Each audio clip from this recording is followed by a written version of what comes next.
Exemple TV Kitoko. Pratiquement parlant à propos de vie, surtout Yebi Mouton Rolé Kabatou, dans ma vie, dans titre Moro ça les a Mr. P. Donc sur le plan musical, Yebi n'habite sur Yebi Mr. P, ça Mouton Yemba Opaganda Star. Exemple TV Kitoko. Pratiquement parlant à propos de vie, surtout Yebi Mouton Rolé Kabatou, dans ma vie, dans titre Moro ça les a Mr. P. Donc sur le plan musical, Yebi n'habite sur Yebi Mr. P, ça Mouton Yemba Opaganda Star. Exemple TV Kitoko. En fait, il y a ça pour nous éduquer comme masse. Kokima ou pas, je pense pas qu'il change Maestro Fabo. L'article a toujours Maestro Fabo. Mais il y a des Zara qui sont mission au Bakima, il y a Bissot, va changer le langage, t'es bas, ça va toujours dans le langage à malam tel que Babine affilé. Exemple TV Kitoko. Donc, Kota là déjà au monde on l'aura bien affilé où t'es pas Maestro Fabo. Donc déjà tant que au monde a déjà bien affilé. Et l'action va mon candidat à Maestro Fabo. Et puis Kota là va prendre surtout Maestro Fabo, ça le tout premier musicien où il côté ça qui m'a un double album. Exemple TV Kitoko. Bon en fait kokomela mutu banze mutu komaye moko eza mabete. Donc presque artiste tout basalango même mombi même maître Gims bana bato bakomela bango banzembu mais ils appellent banzembu bango bakomara po oyo eutaka selon ba âme par rapport à la histoire qui s'est passée dans la vie na bango.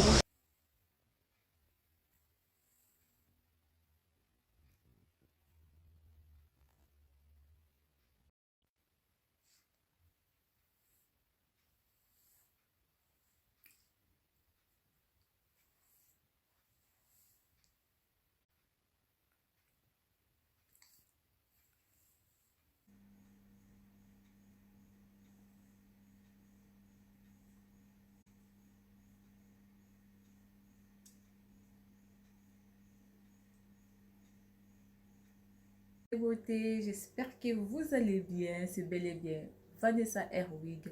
Je suis coiffeuse professionnelle, je confectionne des perruques, je vends des laces frontales, des closures, des extensions 100% IME, 100% Cabello. Je suis installée en Belgique et dans la province de Liège, précisément dans la ville d'Espa. Si vous voulez avoir une belle tête, si vous voulez avoir un beau maquillage pour vos événements, n'hésitez pas de prendre rendez-vous ou de me contacter sur plus 32 465 32 36 38. Vous ne serez pas déçus. Si vous voulez avoir des conseils ou comment installer vos perruques, celles à la maison, n'hésitez pas de vous abonner sur Vanessa Herwig. Vous ne serez pas déçus. Bisous, bye bye. Naumbela na se Yambona tuta tolote Yambona sala fierté Na loboko na yanguya Yango nyose koki Ae ae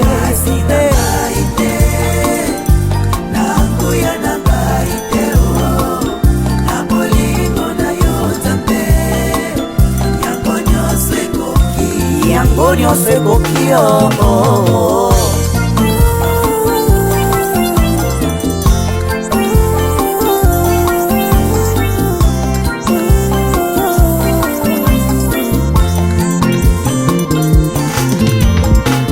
Ona nyoso Oza kosalilanga Alleluia Esengo nange komilo yembo Na yeko kubisa yo Mama Kolo Yesu Kolo yabo Moinanga Nakumisio Mama Yesu Moringo nanga ya motema Kolo yabo Olopotanga mosika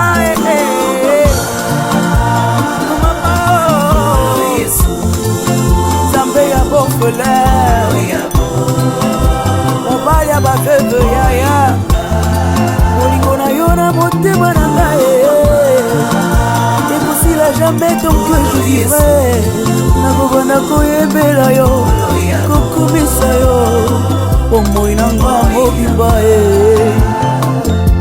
na mokili oyo yesu na ngai namoni moto te oyo akokaki kokufela ngai bonga nazwa bongo ata papa na nga akokaki kosala ngo te mama na nga kuta koboya na ye oui c'est vrai yesu okufela ngai opesa nga boboye nayebeli yo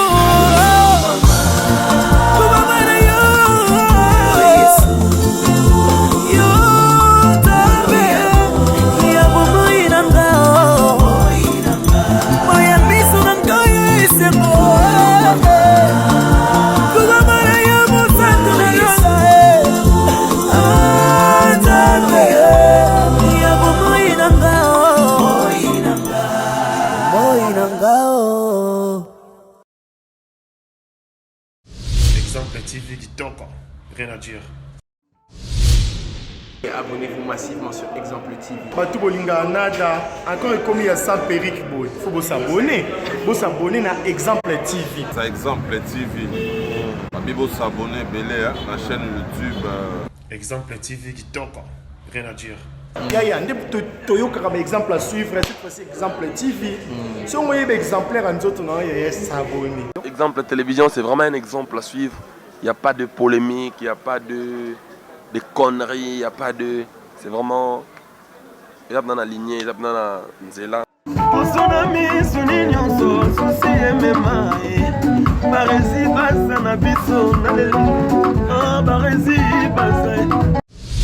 Exemple TV Kitoko. Rien à dire. Mesdames et messieurs, bonsoir. Bienvenue dans votre émission Top Star présentée par Archange Bassa à la Guinée. Nous allons dire que vous s'abonner massivement parce que Archange est un ami pour la possibilité de s'abonner.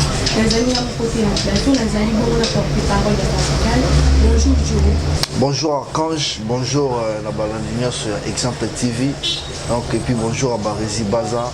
Bonjour Naba villageois, villageoise tout. Ou la team musique Villanova, il y a Maestro Fabo. Moi c'est Joe Gonzalo, les marketeurs du groupe, donc voilà. Ok, voilà le groupe qui a une émission dans l'émission Top Star. Qui a une l'émission du solo, il y a Fabregas. Donc, santé, orchestre, les amis. Merci Archange. En fait, premièrement, je devais commencer par un message, pour n'en plus un message dans tout parce que surtout maladie ils ont frappé mon Mobimba, donc en pandémie à coronavirus. Et puis encore une fois, donc toujours CCT européen, ça rappelle, plus qu'on rappelait se protéger, ce qu'on a beaucoup régulièrement et puis surtout dans savant on peut éviter maladie à coronavirus. Et puis en même temps, on est pendant le moment il y a confinement, nous tous on est confinés, mais Misso étant que nous sommes trop d'environ tout ça. Déjà l'artiste est Maestro Fabo, donc bel et bien place à Zali, la famille nae, donc la Pessimbo qui a pensé la mère na Misso Terry à Lino, dans ma bébé na Misso Brian et Jay-Z, dans ma villageois tout, merveille Amado, Lionel Messi. Donc voilà, jusque là on se comporte bien. Et puis surtout, tant qu'on est en pleine préparation, il y a un deuxième album, album du groupe, donc comme on en remercie. Ok, bon merci. Aujourd'hui que non, oui, pour informer sur mon cambio orchestre et la fabrication. Information, nous mettons non, déjà, d'habitude, sur le morning, les apports pour cette information Maestro Fabregas. Et puis, d'habitude, sur le morning, c'est-à-dire qu'il y a quelque chose de nouveau encore pour ce qui concerne mon artiste Fabregas Métis Noir et ou encore à ce qui concerne la light music Villanova ou Yacoub Nambiso. Donc, en fait, premier message, c'est que je m'en rappelé, puis nous signalé la Batou, tout le clip mort. Ligne à chanson où ils ont 4 albums, c'est bien mis à jour. Où ils ont l'album disponible depuis le 2 juillet, un an déjà. Tout le clip Moana, donc titre dans mon Paul. Et puis pourquoi tout le monde les 24? Pourquoi tout le monde les 24? Ils ont parce qu'ils ont jour où date où ils ont mémorable pour la Bisso, le père icône, puis les chants de la musique, la Bisso Papa Wemba. et puis tellement titre on a te dédié à Papa Wemba et puis jour à coup fait les 24 donc c'était d'une manière pour nous il y a qu'on rendre hommage à notre chaque titre on a et puis ça on a dans YouTube tu vas aux attendre à bango que là et puis on va en profiter on va continuer toujours à consommer l'album cible et puis de l'autre côté il faut préparer pour notre album. Merci donc l'album du groupe parce que c'est ça autant on focus actuellement. J'en dirais que ma vie ou pas, c'est ça ce qui fait l'artiste. Aujourd'hui, tout le monde en sous tout sur par exemple Maître Gims, par exemple Maestro Fabo. Alors c'est quoi ton idole? Le monde en Michael Jackson. Mais pratiquement parlant à propos de vie, surtout Yebi Mouton Rolé Kabatou. Dans ma vie, un titre, mon roi, ça les a Mr. P. Donc sur le plan musical, on a évité ce Mr. P, ça Mouton Yemba Opaganda Star. Donc sur le plan artistique, on a évité ceux qui battent ou Wachara Yeke. Il n'est pas existaka, il n'est pas un rang musical, il n'est pas rose à la idole à Batou. Pourquoi Badwacha Michael Jackson? Les pour Michael Jackson, ça va vite au Kabatunyoso. Les pour Michael Jackson, Patika va belé homme ta battre record. Non, moi je nie pas et je pense pas que ça m'a bien pour ça la bafi. Mais je dirais ce que mieux de faire, ça pour ça la malam, pour ça la musique à malam. L'album si belle est là, elle est composée de plusieurs chansons. Et ça plus ou moins on a 29 titres. Donc 29 titres, puis jusqu'à là, tout le monde sera 7 titres où a clippé, ou tout ça en promotion jusqu'à là. Non, tout ce qui va noter, on est là, donc on ne fait pas sortir des trucs au hasardement, mais sinon, selon date mémorial pour Nabiso, selon date où tout le monde peut faire satisfaire Batou, selon demande aussi. Ça rappelle c'est l'autre demande aussi à fanatique sur mon par exemple jeune maître donc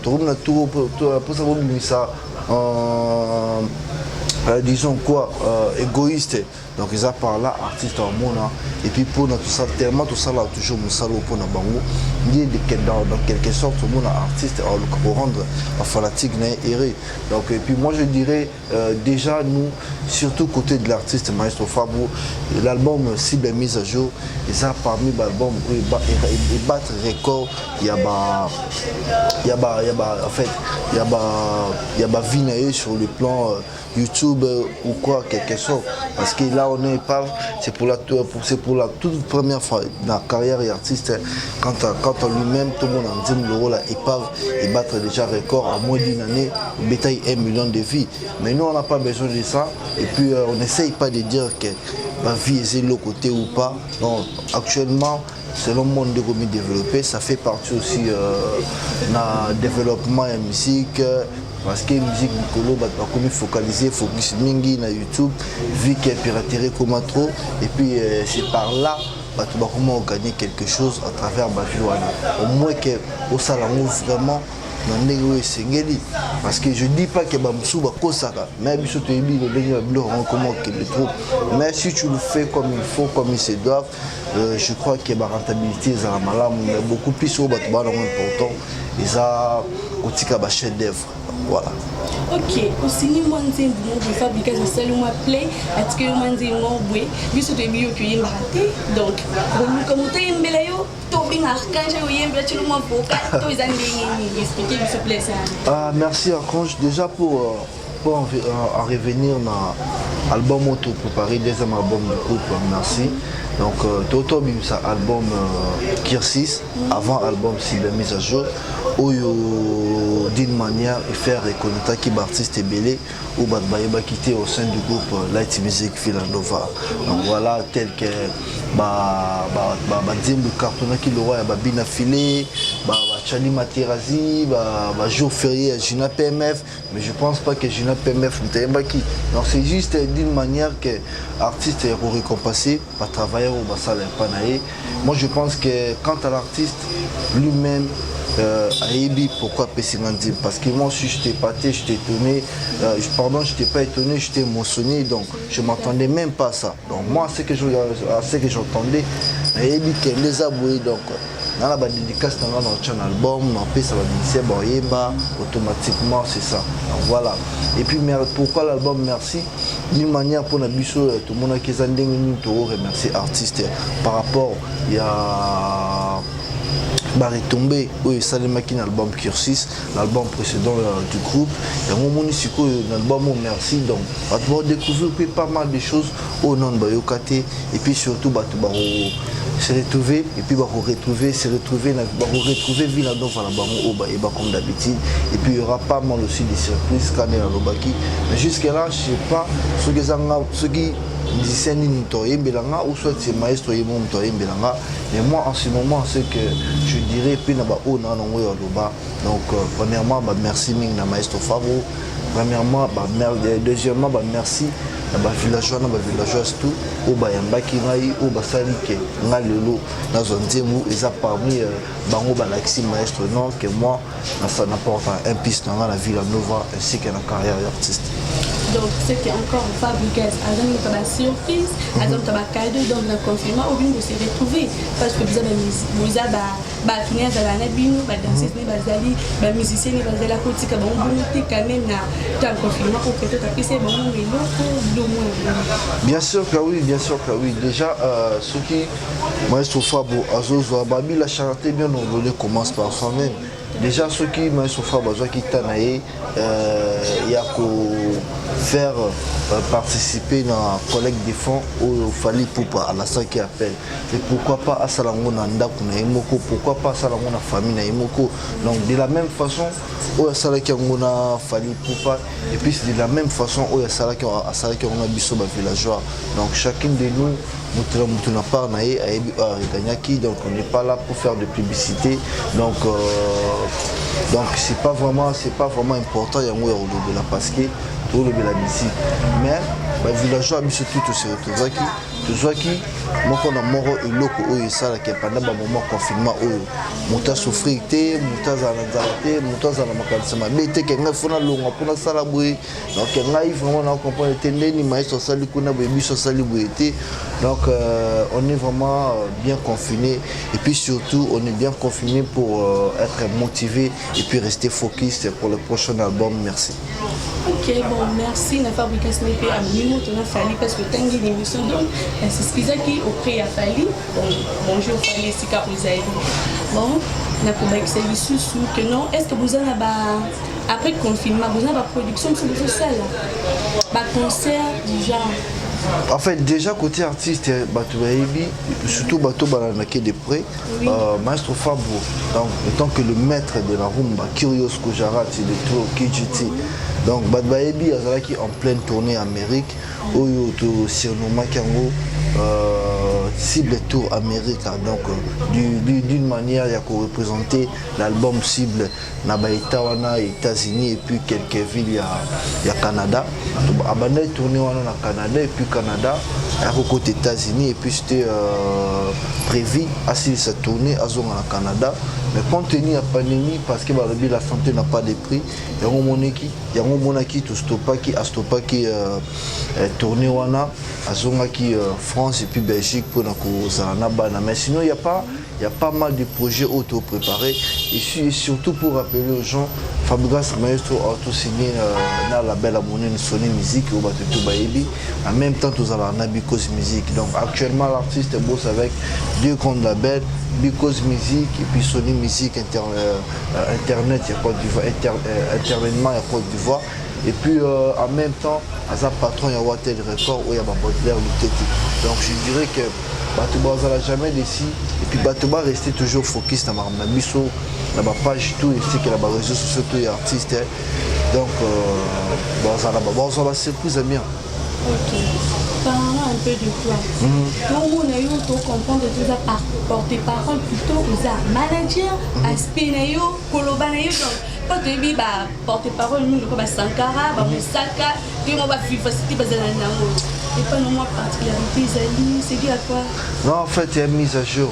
Et puis à part mise à jour, c'est la façon d'être d'une personne. Déjà moi de nature, naza mutumo a trop agressivité. Et puis naza mutumo repé na parti pris pardon. Pour faire croire que non, mon artiste c'est lui, les rois, non. Nous on est là pour faire le travail et puis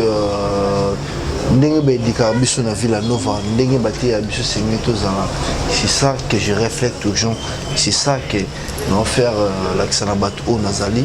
En même temps, je fais un porte-parole, en même temps, je suis le marketeur du groupe Villanova, en même temps, je suis le community manager et artiste parce que je gère pas mal. Voilà, parce que. Non, je ne suis pas les seuls, mais c'est d'une façon, on a ça là, on peut en quoi. Tout ça là, Christian Kanumbi, un community manager, c'est-à-dire que moi je gère des pages ainsi qu'il y a des comptes artistes et d'autres comptes, des pages fans, des comptes, il y a des comptes Facebook, page Facebook, il y a Light Music Villanova, donc tout ça là, on a Christian Kanumbi. Tout ça là on a MJ Mimosa ou un manager artiste et donc voilà nous on bosse comme ça et puis ils ont bateau pe basala msala bango ba remplir ba tâche na bango biso na Villanova mutu na mutu ala tâche na ye o ya rempliraka donc tout ça na pour nous salam sala donc c'est juste ça nanga moté ba china PMF bazar ba roi de play bazar donc tout ça on a toujours et puis ces derniers temps on est beaucoup plus focalisé quand on est autour le bandeli et puis tellement dans la raison de bosso na vie depuis la bande carrière donc je pense que je dois beaucoup plus en parler sur ça je dois booster sur ça je dois booster aussi pour les autres parce que nous tous on fait une équipe donc je suis pas les seuls. Bon différence ni temps vous avez pas il y a une question Robino Mbibou na fabriqueuse différence ni au monde donc entre Robino et fabriqueuse. En fait, différence beaucoup plus parce que moi on est pas fanatique et puis moi en soi-même on a une différence au monde parce que par rapport au travail, par rapport au respect, par rapport à considération et puis surtout par rapport à qualité dans le niveau artiste donc tu vois en bref moi je dirais que ici je suis mieux je suis considéré quand même tu assumes plusieurs tâches donc voilà c'est par rapport à la considération au non artiste c'est par rapport au respect artiste à Pessangaï et puis par rapport au Msalabia on a ça et puis quand moi je dirais ils d'une autre façon il y a un comité Kangamoko Makasi parce que mon artiste donc quand on parle de Fabregas Maestro on va te belé qui est Fabregas Maestro artiste à Mukete donc atika ba pointe na ina musique congolaise au lelo kala toyeba ke bato babango bimisa bapesa babango kopesa ba chance basa l'album Maestro Fabo azalaki wana Michel Bosso opesa ba ministère na ye album et puis bamonaki album et salaki en fait tout ça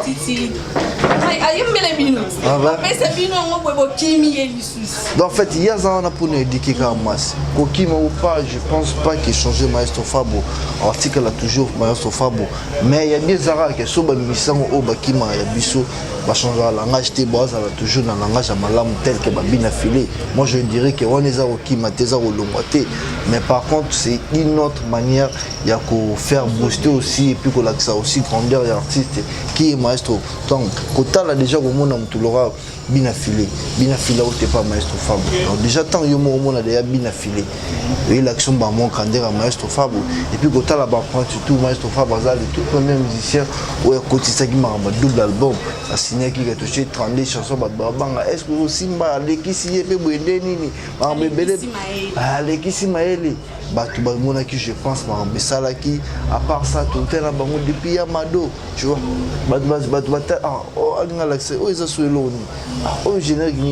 en fait on a donné pas mal de choses aux fanatiques au bas s'attendait dans côté mais avec le temps combien qu'on s'habitue et puis et ça les marambé salaki jusqu'à là Yamado et bata record dans Yamado tu la référence artiste donc tout ça moni msoya na ba congolais msosa ki mboka msuba moni watala yo ti Congo mboka Yamado donc voilà ils ont dit juste en fait et à part ça il y avait moi en fait je voulais pas beaucoup parler plus de ça Mais quand on mange, je me retrouve mieux ici à Light Music Villanova. Voilà. Ok. Le maïs pour fabriquer, est-ce qu'il y a beaucoup à créer à Kabanzi, Mouni, tout va pour la caille, ma PC cacaille. Bon, en fait,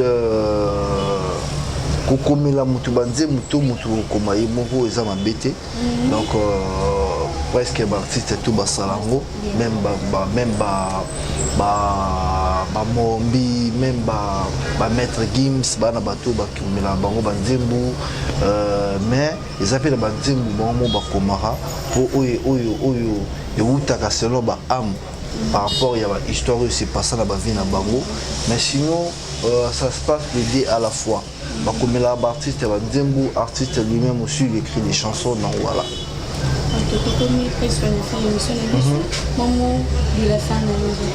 En fait beaucoup plus considéré la bateau et puis dans la bateau pendant le moment confinement on va continuer toujours koyoka album cible mise à jour. Demi les lotés makala document depuis le 2 juillet. Il y a pas mal de choses à capter là-dedans. Et puis surtout les mots mis à jour. On est là pour mettre pas mal de certaines de choses à jour dans la musique congolaise. C'est pour bafouer la connerie, le manque de respect. Autobanoté a cible mise à jour. Depuis l'album Kirsis, la chanson Kin Makamu.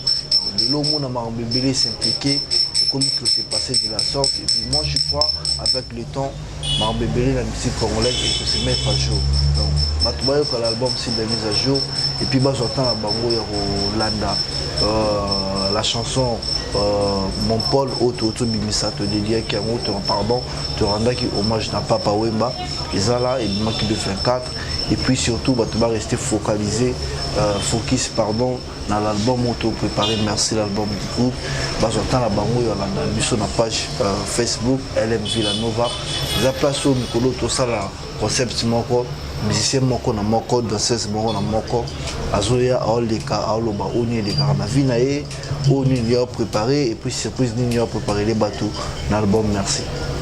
Ok, ma big dédicace ni la nani. Ah ouais, ma dédicace nangai beaucoup plus na batutu au balinga et puis un grand merci na muto abesi biso espace na tout ça l'émission donc les maisons d'habillement ko nangwa na Paris mais en même temps à la Kinshasa il s'appelle Eric Yoa donc Eric Yoa poto na poto donc Bandal c'est Paris Paris c'est Bandal. Merci à Hervé Bama, à HB Delix, à bientôt. HB Delix qui retourne avec force, donc été au beau s'est préparé. HB Delix, il y a Bonabino, il y a Christian de Cornes, il y a Didier Douma, il y a Riti Minimbu, il y a Nick Makangila Yaya, Bama Sananga Touda Nimbela Swaga, Mishka Kabeya, Thaïlande, tout là. Donc on est ensemble, Bambote dans ma villageois, tout. Bientôt l'album, merci. Donc, et puis merci à Barisi Baza. Et puis je te souhaite plein de bonnes choses, bonne carrière. Donc ça l'année ça l'a raté quoi. Ok, c'est compris. Ok, merci. Voilà, arrivé à la fin de cette très belle émission Top Star qui était présentée par mademoiselle Archange Bassalabina, Balobi Archange Ndeliban. À un exemple TV pour notre sécurité Sabino Baboni. Donc vous s'abonnez massivement, Telaka Archange Mokwani. Donc Babi Badik dédicace nangai na excellence Patrick Tshisekedi et si Kazali Balobi bon challenge ils vont continuer. Chez les femmes, ceux qui vous salient 30 francs, vous avez $500, il y a femme. Ceux qui vous salient chez les hommes, 60 francs pour vous avez 500$, il y a pas mal. Donc, pour ça, là, vous avez un bon avis, il y a un confinement au Télou, il y a Sali, il y a Willy Michel, Sali, Bachene, il y a un bon pour la Kosunga, Péple Kosunga, Mboka de Bissou, Big dédicace dans la Bissou, la Yannick Chamba, et si Kazali, tout soleil, on a apprécié, Bambo Tébélé, bon vacances, et si Kazali, on a apprécié surtout, merci Mingi, na Djogolema, ma bibi et si Kazali na pesi mbote na pesi susu mbote na mama Iget mama ya bana tala kaka mama ayambaka bana donc mama na ninga ni mwasi bazala kaka loko moko na pesi mama Iget mbote et si Kazali puis na pesi susu mbote na ngai na Giovanni Baza na ye moko Barezi Baza esika ezali mon patron babi Barezi ni tembinga na exemple TV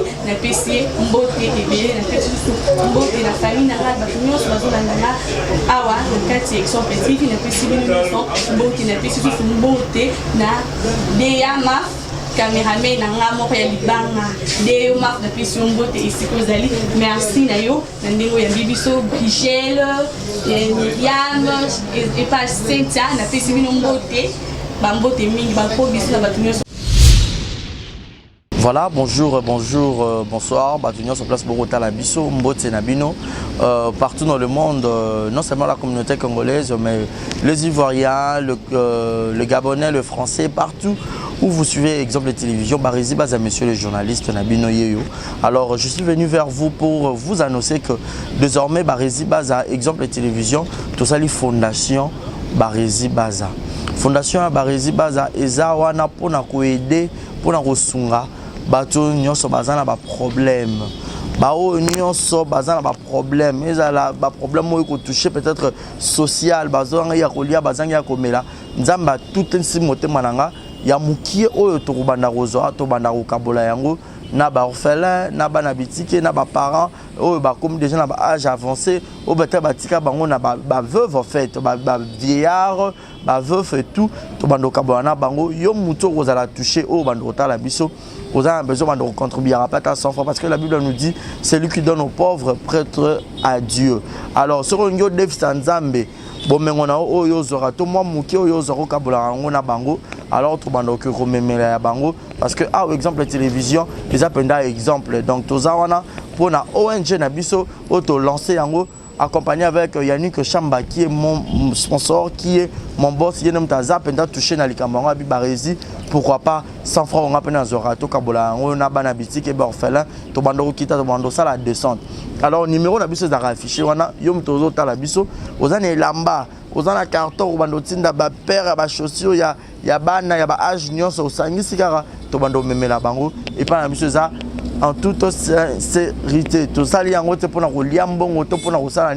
mais c'est une question de conviction, une question, il y a Motema donc, nous tous a touché, accompagné de Yannick Chambawa, que Barezi Bazana contribué à la vision pour que tout aider les orphelins. Donc, nous tous côté la biso, on a besoin ou aider les orphelins, pour hésiter à bien biso, adresse à Kitoko Yangoyo, exemple de télévision. Merci, merci, merci, Fondation Yabino Yangwana, merci beaucoup. Beauté, oisa Brand Cosmetic UK, oisa produit en toto et non la rabatache. Sopiling kozana thème koya bien ya propre, oisa produit ya kosela. Oyo eza pour la maboko pour la batache, ya makolope, ba genou et ba coude. Oisa huile et kendaka na produit en toto. Donc, ce que vous intéressé, vous continuez ce message na WhatsApp. Exemple TV qui toque, rien à dire. Et abonnez-vous massivement sur Exemple TV. Batou bolinga nada, encore comme il y a ça périque boy. Faut vous s'abonner. Vous s'abonner à Exemple TV. C'est Exemple TV. Babi vous s'abonner belé la chaîne YouTube. Exemple TV qui toque, rien à dire. Il y a un exemple à suivre, cette fois-ci Exemple TV. Si on voit des exemplaires en autres, il y a s'abonner. Exemple télévision, c'est vraiment un exemple à suivre. Il n'y a pas de polémique, il n'y a pas de conneries, il n'y a pas de... C'est vraiment... Il y a dans la lignée, il y a dans la nzela.